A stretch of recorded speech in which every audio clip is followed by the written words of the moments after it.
Welcome back. An important interview now as a 14-year-old Keira Bell started experiencing extreme discomfort with her body and identity, and she became severely depressed. After discovering American trans activists on YouTube, Keira decided she needed to medically transition to make her feel better, and she began using male pronouns. But as her home life deteriorated, her depression and anxiety worsened, and she was referred to a GP. After insisting to an NHS psychologist that she wanted to be a boy, she was referred to the Gender Identity Development Service at London's Tavistock and Portman Clinic, where Keira says she repeated the brash assertion that she needed to transition to a male.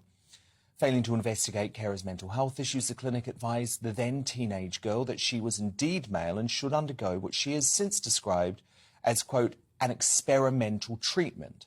After only 4 superficial hour-long appointments, the clinic set Keira on a transitioning pathway that saw her receive puberty blockers aged 16, testosterone shots aged 17, and a double mastectomy aged 20.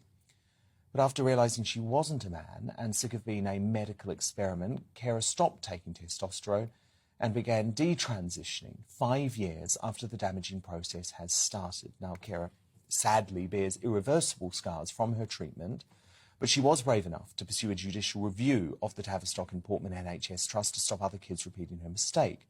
The High Court initially found in favour of Keira's landmark case, and NHS England immediately declared that under-16s would not receive blockers without a court order.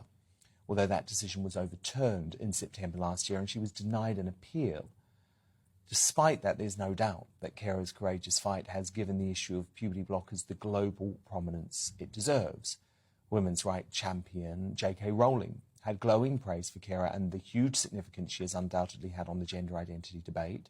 The Harry Potter author tweeted, Alison Bailey, Keira Bell and Sonia Appleby, one day books will be written looking back at the full impact gender identity ideology had on vulnerable youth, women's rights and freedom of speech here in the UK. And these women will rightly be seen as heroines.